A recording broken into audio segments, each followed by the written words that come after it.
A parábola das 10 virgens. O reino dos céus será, pois, semelhante a 10 virgens que pegaram suas candeias e saíram para encontrar-se com o noivo. 5 delas eram insensatas e 5 eram prudentes. As insensatas pegaram suas candeias, mas não levaram óleo. As prudentes, porém, levaram óleo em vasilhas, junto com as suas candeias. O noivo demorou a chegar, e todas ficaram com sono e adormeceram. À meia-noite ouviu-se um grito: o noivo se aproxima, saiam para encontrá-lo. Então, todas as virgens acordaram e prepararam suas candeias. As insensatas disseram às prudentes: dei-nos um pouco do seu óleo, pois as nossas candeias estão se apagando. Elas responderam: não, pois pode ser que não haja o suficiente para nós e para vocês. Vão comprar óleo para vocês. E saindo elas para comprar o óleo, chegou o noivo. As virgens que estavam preparadas entraram com ele para o banquete nupcial, e a porta foi fechada. Mais tarde vieram também as outras e disseram: Senhor, Senhor, abre a porta para nós. Mas ele respondeu: a verdade é que não as conheço.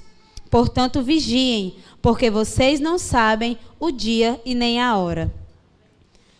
Essa passagem, quando eu era adolescente, eu li, eu ficava com medo. Porque eu ficava imaginando assim, um noivo bem malvadão, que ia dizer para mim a qualquer momento, se eu fizesse qualquer coisinha de errado, eu não te conheço, porque você não estava preparada exatamente na hora que o noivo veio. Mas quando eu fui amadurecendo e crescendo na fé, eu entendi que essa preparação, esse óleo, não se trata de um momento específico da nossa vida. Mas o óleo, ele precisa estar lá na candeia durante toda a nossa vida. E hoje, no culto de missões, a gente vai falar um pouquinho sobre como a igreja pode fazer essas tais missões. O que são essas missões? Qual é o nosso papel no meio dessa coisa chamada missões? Hoje em dia nós temos missionários de forma integral. Eu sou uma pessoa que vivo o chamado integral já há 10 anos. E eu entendo que esse não é o chamado de todas as pessoas da igreja. Eu entendo que tem pastores, eu entendo que tem pessoas que são chamadas para outros ministérios, mas eu entendo que a grande missão que Jesus Cristo deixou, lá em Mateus, né, a conhecida grande comissão, ela é para todo esse corpo, ela é para todos nós. E nós somos partes diferentes desse corpo.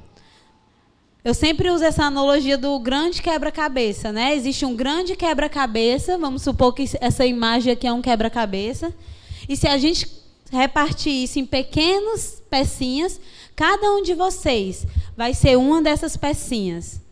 Se, por exemplo, a pecinha que faz ali a letra S estivesse faltando, não ia completar o nome missões, né? Ia estar a imagem quase toda, mas ia estar faltando aquela peça. Então, assim é na missão do Senhor. Por mais que a gente pense que tem tarefas mais importantes do que as outras, não tem. Essa missão é responsabilidade de todos nós, e todos nós temos que abraçar isso como se realmente dependesse a nossa vida disso. Muitas vezes eu escuto, né? Ah, não, mas eu não prego o evangelho porque o meu chamado é o louvor. Não faço isso porque eu sou muito tímido, e Deus entende. Eu não faço porque eu não sei falar. E aí a gente se bate na grande comissão, né? Quem é que sabe aqui onde é que está escrita a grande comissão? Exato. Mateus 28, 19 e 20 fala, né? Vão por todo mundo. Vocês querem ler comigo? Vamos abrir aí. Mateus 28. Vamos ler a partir do 16, para ficar mais contextualizado. Mateus 28, 16, diz assim: os 11 discípulos foram para a Galileia, ao monte que Jesus lhe indicara. Quando o viram, o adoraram. Alguns, porém, duvidaram. Então Jesus se aproximou deles e lhes disse: toda a autoridade me foi dada nos céus e na terra. Portanto, vão e façam discípulos de todas as nações, batizando-os em nome do Pai, do Filho e do Espírito Santo, ensinando-os a obedecer a tudo que eu ordenei a vocês, e eu estarei sempre com vocês até o fim dos tempos. Então, essa é uma ordem, né? Uma comissão que o nosso Jesus, aquele a quem nós dizemos que é o nosso rei, deixou para nós como cristãos. E no dicionário, missão significa o quê? Vou ler para vocês. Ó. É um substantivo feminino que define por tarefa que deve ser feita por alguém, a mando de outra pessoa, um encargo ou incumbência. Significa cumprir uma missão, conjunta com outras pessoas ou sozinhos. Então, essa tarefa foi dada a nós. Então, a gente já pode tirar uma lição disso, que cumprir essa grande comissão, fazer as tais missões, que todo mundo fala no culto de missões, e nos congressos e nos louvores, não é algo opcional para o cristão. Eu ressalvo aqui se tiver alguém que não é cristão aqui na igreja, né, que esteja visitando ou que esteja acompanhando. Então, essa grande comissão foi dada àqueles que receberam Jesus como seu Salvador. E cabe a nós levar o Evangelho. Não só levar o Evangelho, esse é só o primeiro da grande comissão. Mas ele fala o quê? Batizando e fazendo discípulos. E para você levar um Evangelho para uma pessoa, batizar ela e transformar ela em um discípulo, neguinho, leva tempo. Leva tempo e leva o quê? Suor. Não tem como você deixar 10% da sua vida para fazer isso e os outros 90% para correr atrás do seu sucesso na terra e esperar que isso vai acontecer de forma eficaz, porque não vai. Ah, Nova, mas tu disse nesse instante que a gente não pode dizer que tem o mesmo chamado. Eu não sou uma pessoa integral, então como é que isso funciona? Toda a nossa vida, depois que nós recebemos Jesus, Jesus fala o quê? Aquele que não deixa pai e mãe por mim não é digno de mim. Ele vai além, ele fala, aquele que não deixa os filhos por mim não é digno de mim.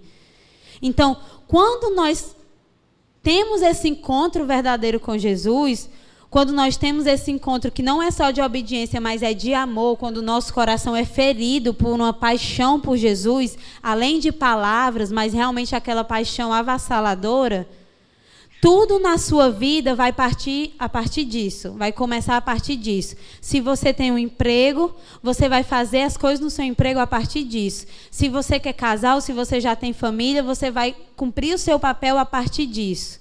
E nesse contexto, você vai estar se juntando à grande comissão.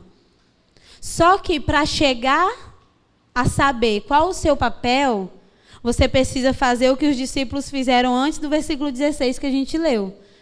Aqui já foi no finalzinho do ministério de Jesus, ele dando assim os ensinos para ele. Mas antes eles passaram quanto tempo com Jesus? Uns 3 anos, né? Mais ou menos, por aí. E eles passaram dia e noite o quê? Aprendendo de Jesus, se alimentando de Jesus.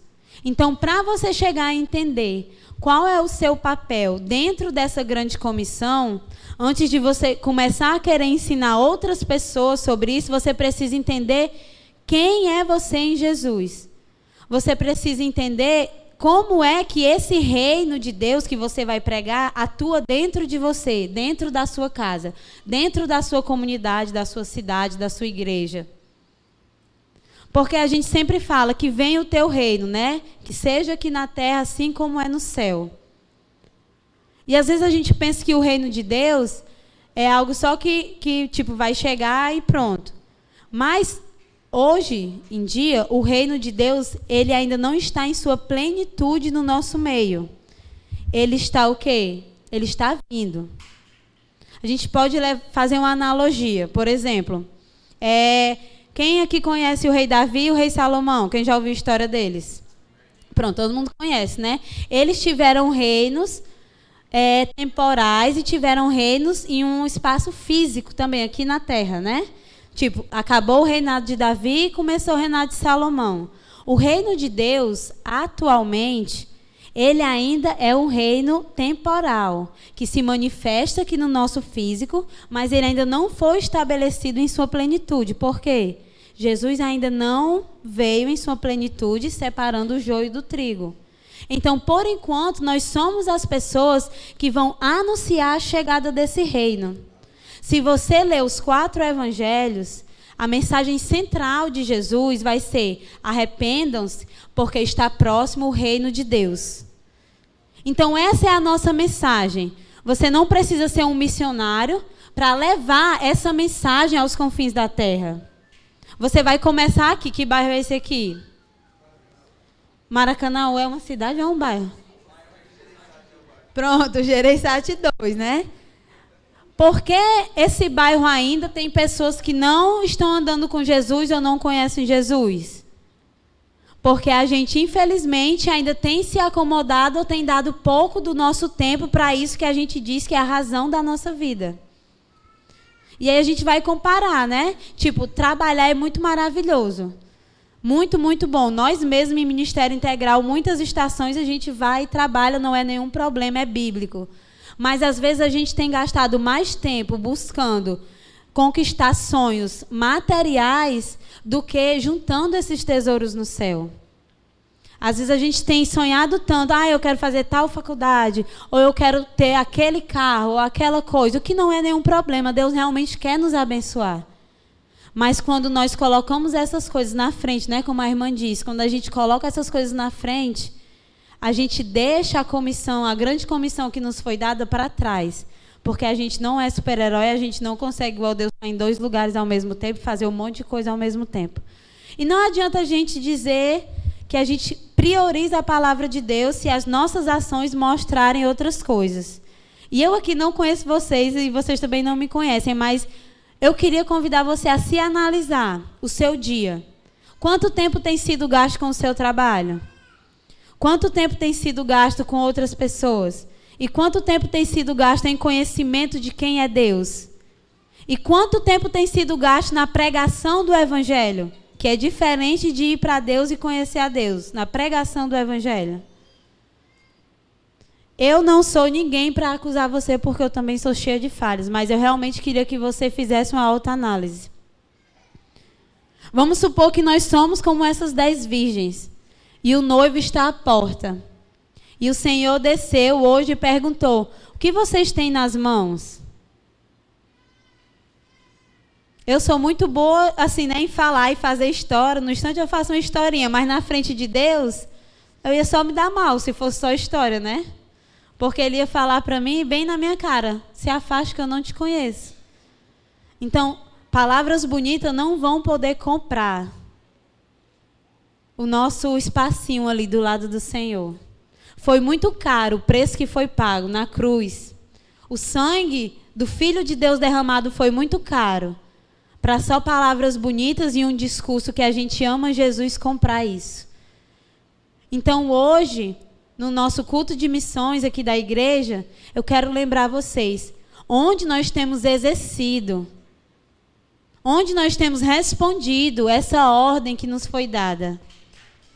Onde nós temos plantado a semente que vai gerar frutos a 10, a 30, a 60, a 100 por um.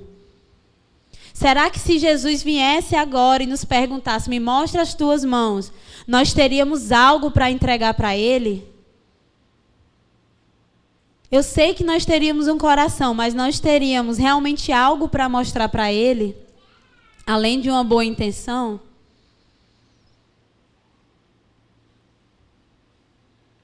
Um grande pregador fala, né? Um pregador que eu gosto muito. Ele fala que nós vivemos no raso, muitas vezes, com o Senhor em relação ao avivamento, em relação à pregação do Evangelho, a essas coisas, porque a gente se acostumou com essa vida. A gente se acostumou a ter um pãozinho todo dia que vai deixar a gente sobreviver ao lado do Senhor. Mas a gente não tem o costume de estar tão cheio e transbordando que aquilo vai gerar inquietação. Igual como gerou em Jeremias, que ele queria parar de falar aquela palavra, mas ele não podia. Parece uma palavra dura, mas não é, porque em Provérbios eu acho que fala que o sábio, quando ele escuta o conselho, isso faz ele crescer. Mas o insensato, ele se chateia, né? Ele não recebe aquilo. Então, se hoje, eu creio que essa igreja é a igreja missionária, porque eu já ouvi várias histórias das meninas, até de pessoas que vocês não só abençoam, mas estão em constante oração por isso. Mas hoje eu creio que Deus tem um chamado para um nível maior. um nível realmente maior para fazer a diferença no lugar que Deus implantou vocês. E não só aqui, mas realmente espalhar a semente que Ele colocou nessa igreja em outros locais. Quando Deus nos dá uma pequena ordem, nós somos fiéis nessa ordem, Ele vai nos levar para lugares maiores. Por quê? Vai se criar um relacionamento de confiança. Nós vamos começar a ter intimidade. E o Senhor vai começar a ver, com essa pessoa eu posso contar. Com essa igreja eu posso contar, porque eu fui lá, eu dei para eles algo que não era tão grande e eles fizeram com excelência e eles estão queimando, então eu vou dar algo maior. E aí da próxima vez ele vai dar algo maior. E aí depois ele vai dar algo maior. E daqui a pouco, se vocês forem fiéis, se nós formos fiéis, nós vamos estar sendo luz para uma cidade que está totalmente em trevas. Só, gente, que mais uma vez eu digo, carregar essa coisa é muito bonito e romântico quando a gente fala. Ser luz no meio das trevas é muito bonitinho e romântico, mas não é fácil. Não é fácil porque vai exigir de nós que a gente morra. Literalmente que a gente morra muitas vezes. Às vezes não literalmente, às vezes a nossa carne, os nossos desejos, a nossa vontade, e para algum de nós que tem chamado para isso, morte mesmo. E a pergunta é se nós estamos disponíveis. Se nós queremos realmente essa vida. Porque a Bíblia fala que aquele que bota a mão no arado e retira, não é digno de mim. Então eu sei que tem pessoas aqui que Deus já há muito tempo tem falado sobre chamado missionário especificamente. E que às vezes você deixou esse chamado passando com o tempo, você deixou isso parecendo que seria outra coisa, mas realmente eu sinto que Deus ele quer reacender chamados. Eu realmente sinto que Deus quer levantar pessoas que vão carregar essa chama e vão ser referência para outras pessoas. Uma chama, só precisa de uma chama para incendiar uma floresta inteira. Então, se em uma igreja como essa tiver uma pessoa queimando de verdade, muito assim por Jesus, ela vai impactar tantas outras, que a igreja nunca mais vai ser a mesma. E aí a gente cantou hoje, né? O irmão perguntou. A gente cantou, eu vou. Deus estava vendo e anotando o nome de cada um que estava cantando, viu? A gente cantou vários hinos aqui, super, eu fiquei vendo assim a letra, hinos que eu amo, né? Eu disse, meu Deus, anota aí os nomes. Porque eu usando tudo punk, as letras. É dele, por ele, que eu estou gastando a minha vida. Perdendo tudo, por amor e com alegria. Gente, parafraseando Paulo, essa canção. Paulo, ele foi para a morte quando ele falou essas palavras. O Novo Testamento inteiro escrito por mártires para uma igreja no meio de martírio. Que veio também para nós com esse chamado. Chamado de morte por Jesus. Não chamado somente de sucesso aos olhos dos homens, mas chamado de morte por Jesus. Só que tem um detalhe, é por amor e com alegria. Alguém já viu alguém morrendo aqui com alegria? Porque eu só vi gente desesperada. Só vi gente desesperada também, né? Eu mesmo, se eu disser que eu vou morrer agora, eu vou ficar doidinha. Vou já ligar aqui para a mãe, para pai, para tudo. Mas é esse o nosso chamado. E é tão bonito, gente, porque quando a gente entende que o que nós temos é maior, o nosso tesouro é maior do que isso, o chamado para a morte não se torna tão... Claro que é difícil, mas não se torna uma coisa impossível de alcançarmos. Deixar algo que Deus nos pediu para deixar não significa mais, não é tão grande mais como antes, porque a gente encontrou o tesouro maior. A gente foi como essas virgens prudentes que guardaram o óleo. O óleo ele tem a representação, né, em muitos casos, do Espírito Santo. Então, nós guardamos o Espírito Santo, nós mantemos a chama acesa. Nós fomos responsáveis, como diz a canção do Morada, né, e não deixamos isso apagar. Nós não nos colocamos como pessoas tímidas, fazendo assim, né? Que não é com a gente isso. Mas não, isso é com a gente. O estabelecimento desse reino é com a gente. Porque nós servimos ao único que é o rei. Nós servimos ao único que é santo, que é digno. E nós temos que viver hoje, a partir de hoje, como se o reino já estivesse totalmente estabelecido. Porque aqueles que escolherem não viver assim, quando o reino chegar, eles não vão fazer parte. E nós não podemos nos fazer de desentendidos. Nós temos que ser o quê? Cristãos maduros, que vão assumir a responsabilidade de pregar a palavra do Senhor, de fazer discípulos, de amar o oprimido, de cuidar do órfão, da viúva. Quantas profissões nós temos aqui, né? Quantas profissões representadas no meio de uma igreja? Quantas vidas nós podemos alcançar através dessas profissões? Não é porque você não é um missionário em tempo integral como eu, que você não tem uma chama acesa, um chamado batendo aí, pessoas que você pode alcançar com os seus talentos. Quantos projetos Deus colocou na sua mente para começar na sua rua, no seu trabalho, no seu bairro, e você até se empolgou, pensou no projeto todinho, mas aí você esfriou em algum momento e pronto. Só que Deus, gente, ele sabe desse projeto, porque foi Ele que colocou isso, vai ser cobrado. Isso vai ser cobrado de nós, né? Onde você colocou os talentos que eu te entreguei? Ai, Deus, eu fiquei com medo porque você é um Deus que, né, castiga as pessoas e tudo, então eu fiquei com medo. E eu não fiz. Enterrei. Servo mal, né? Servo mal inútil. Vai ser jogado no fogo, onde vai ter ranger de dentes, pranto e choro. Por quê? Se acovardou diante da missão. E o reino de Deus não é para covardes. O reino de Deus não é para tímidos. O tímidos aqui que eu falo não é a sua personalidade tímida, não. É o tímido que se acovarda.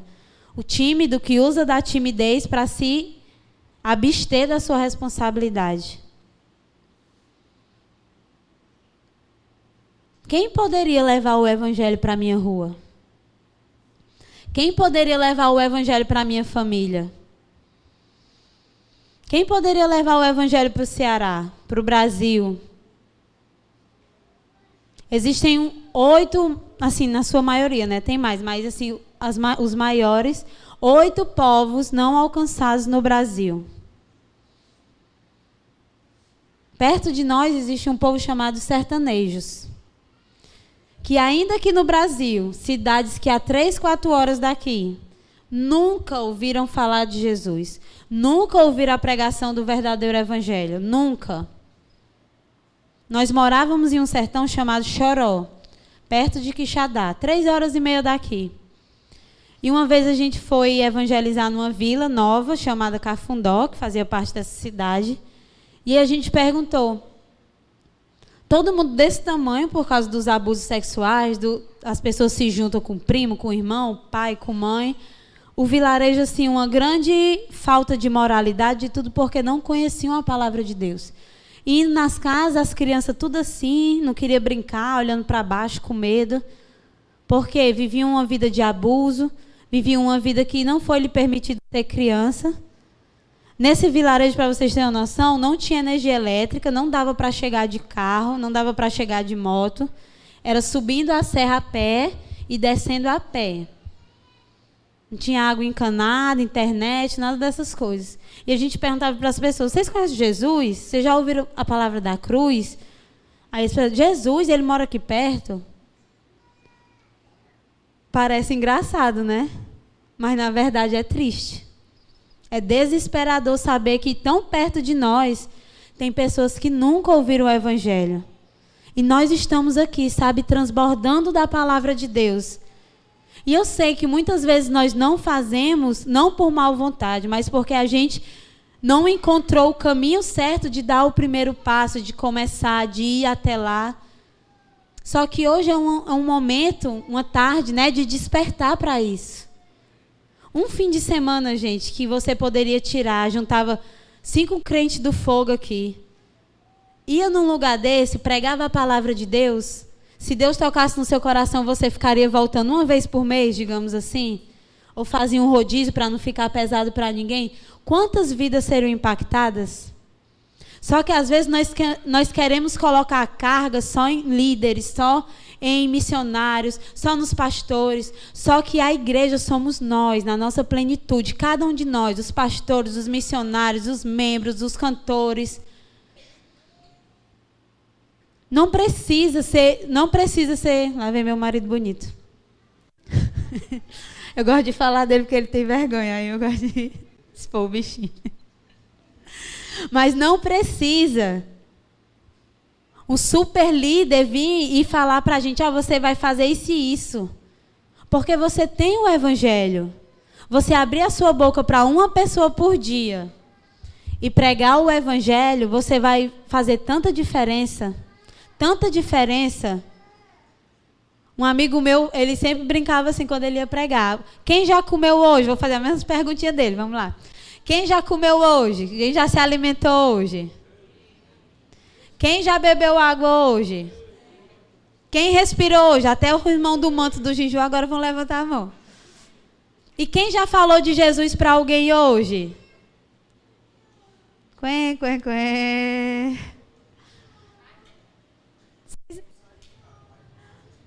Aí, porque não saiu de casa. Desculpa, irmão. Ainda bem que o dia não acabou, né? Você ainda tem chance até de mandar uma mensagem.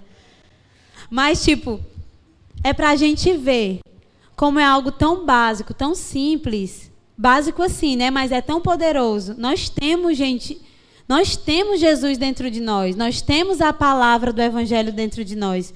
E nós precisamos nos colocar na posição de falar, de abrir nossa boca, de usar os dons que o Senhor nos deu. Porque cada um de vocês, pode ser da idade do meu filho Azaf, de 2 anos ou menor, cada um de vocês tem o Espírito Santo. Vocês têm pessoas que ajudam vocês a buscar isso. Vocês têm isso aqui, que é o Manual do Crente. Vocês têm a internet, glória a Deus, que dá para a gente estudar, para não ficar falando besteira, pregando o evangelho por aí. Para não pregar heresia e ensinar o evangelho errado. Com certeza tem pessoas que ensinam a Bíblia também aqui na igreja, né? Então vocês têm tudo, tem a faca e o queijo na mão. Então hoje, realmente, essa palavra de hoje à tarde, eu sei que o culto da tarde é um pouquinho menor, né? Então já estou finalizando.